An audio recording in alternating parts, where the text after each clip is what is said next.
Always nice to have a speaker that's full of good news, and today Margaret Tollerton from the Missouri Cures is our speaker today, and she's full of good news, which is great. Margaret is a statewide outreach director for the Missouri Coalition for Life-Saving Cures. She brings with her 3 decades of marketing, communications, and nonprofit experience. She's a graduate of the University of Missouri, her school of ocean life has been dedicated to improving lives through responsible healthcare, education, and quality. Proud of her story, Mrs. Tollerton earned her black belt age 50 as a licensed great-grandparents, grandparents, and parents all died from diseases that we now seek support to cure. Let's welcome Margaret.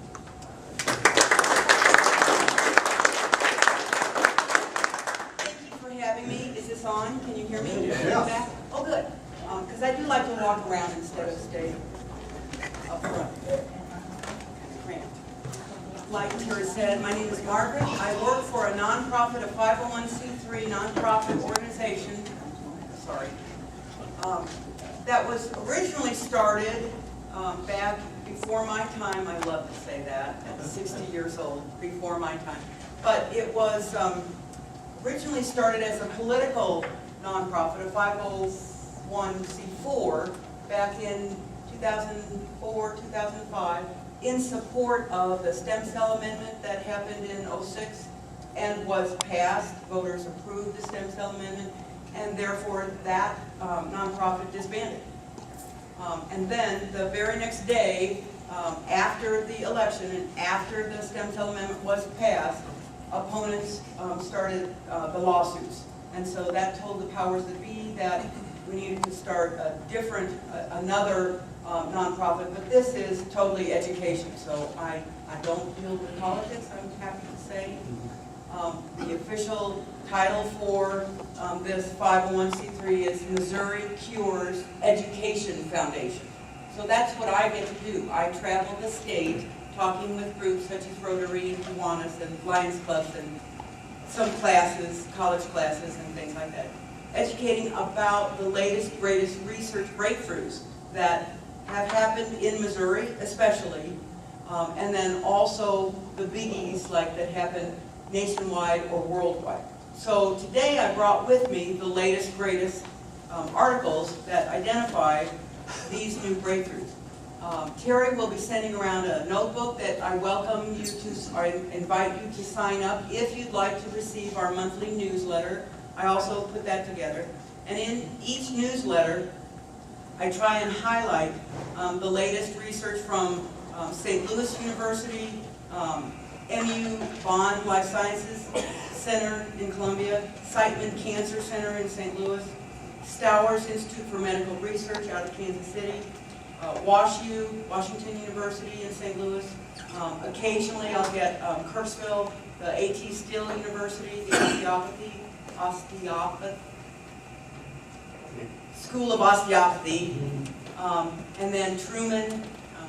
When they have breakthroughs happening, I love to include those. This month I don't have anything from Kirksville or Springfield. But it's been interesting. I'm originally from Columbia. I'm currently in Columbia. And in Columbia, all the media is primarily focused on Mizzou. And so it wasn't until I accepted this job that I even heard about Stowers in Kansas City. And then Washington University.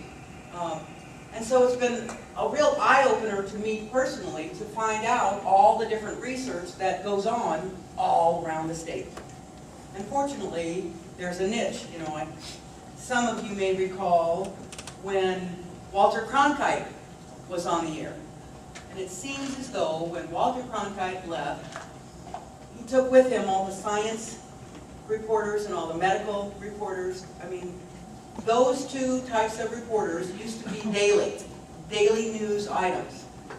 And then once they were dropped for other, certainly, decisions were made not to have those personal reporters for other stories, then it's been hard to find the good news. for what, how close are we to finding this better treatment or that better cure, things like that. So I get to travel the state sharing good news. And the full name of this 501c3 is Missouri Cures Education Foundation. Unlike most nonprofits, right out of college, as my children would say, back before dinosaurs when Mom graduated. But I graduated MU, and back right out of college, I worked for the American Cancer Society, and I was the one who initiated the Great American Smokeout.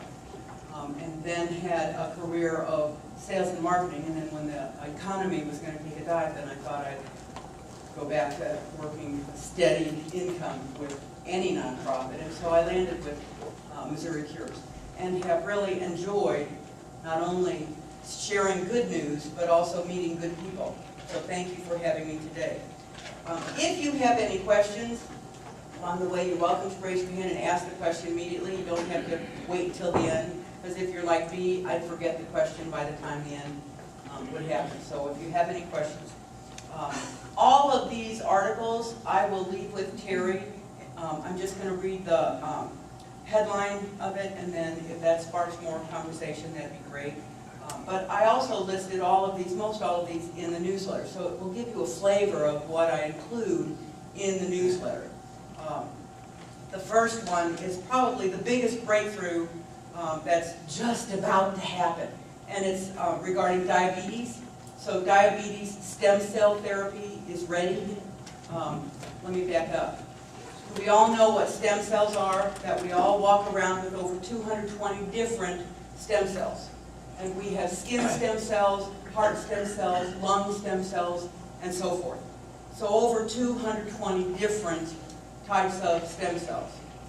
And so when they say stem cell therapy is ready, that means they've used the building blocks, the stem cells, for this particular treatment. Over the years, actually stem cell research has been going on for over 60 years.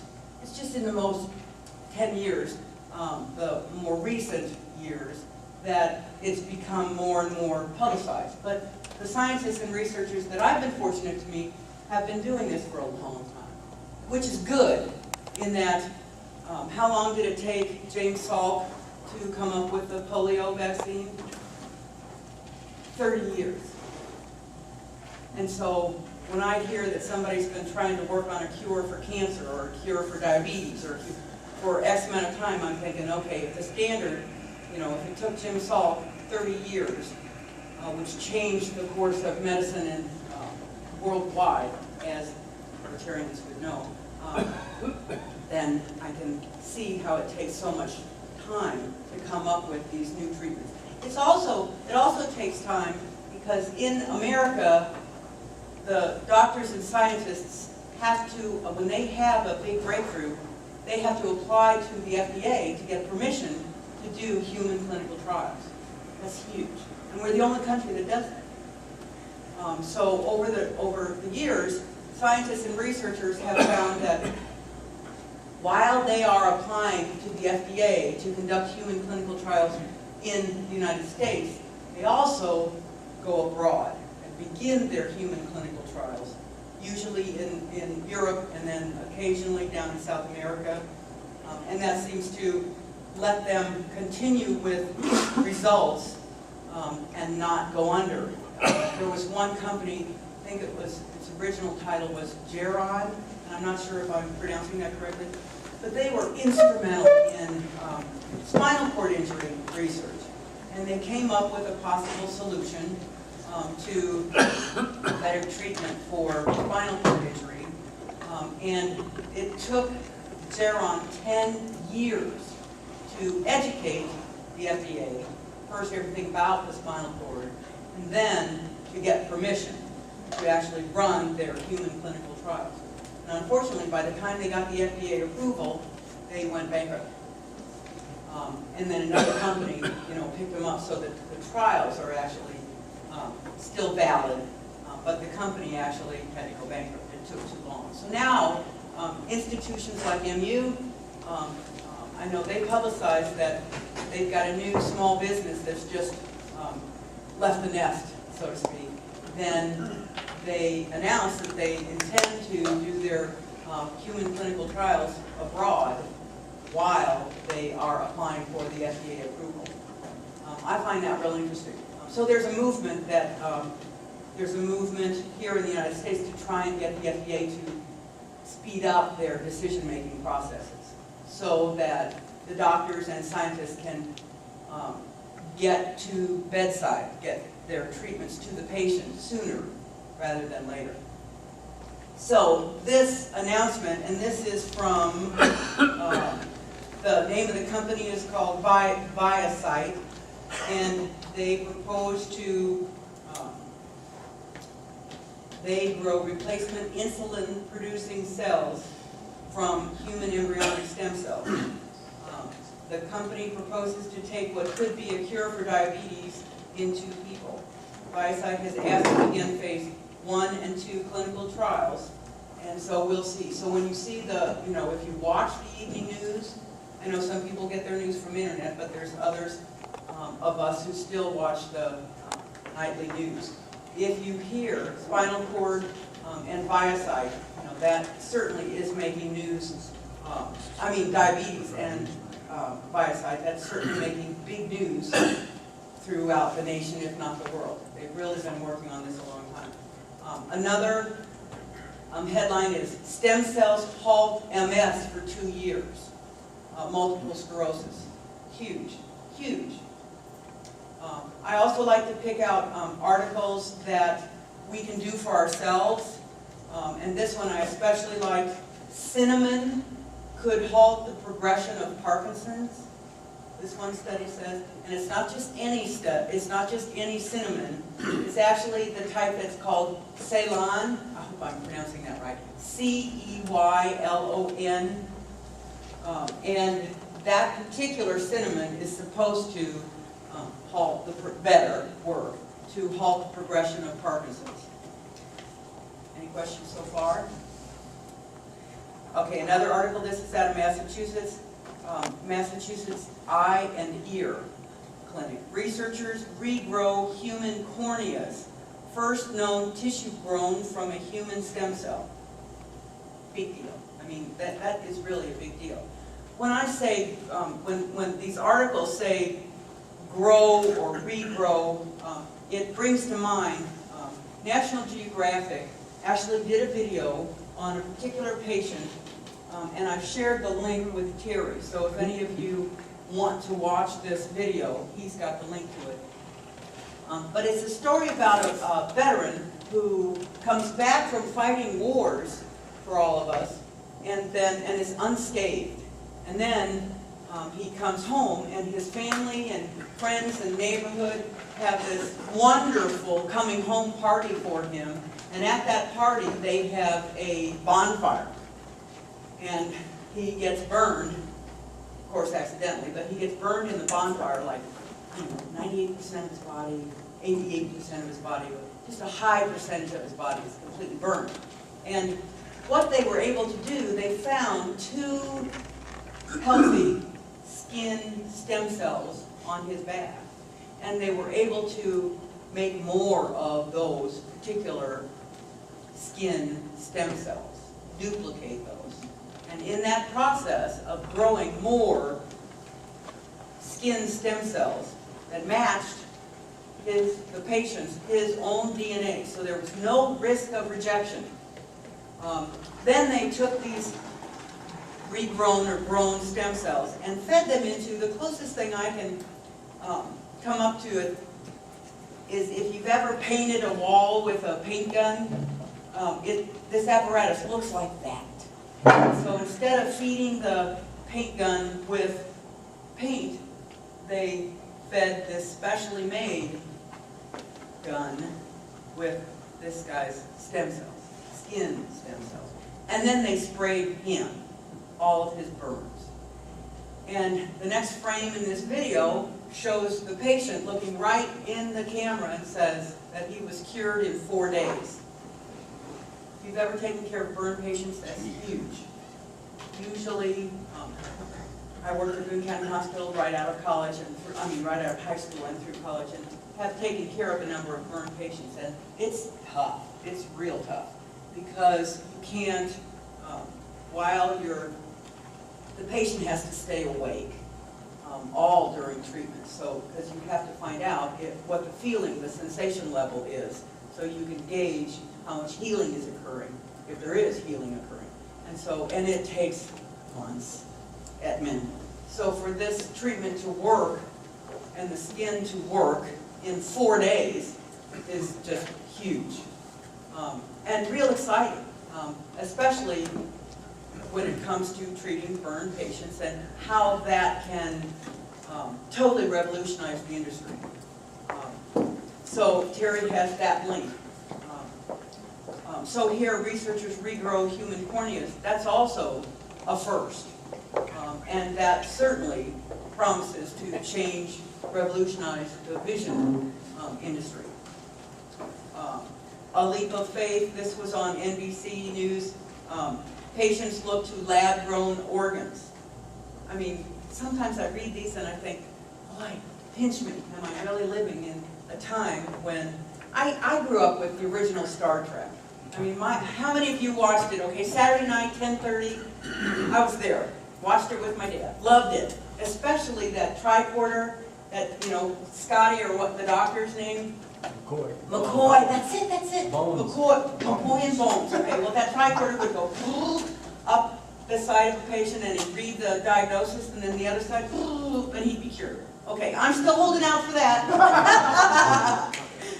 That really influenced me. But in the meantime, all these benefits and breakthroughs are happening to get us to there, which I find just real exciting. So the prospect of actually growing organs in a lab, the industry, there's always a shortage of kidneys, there's always a shortage of, you name it.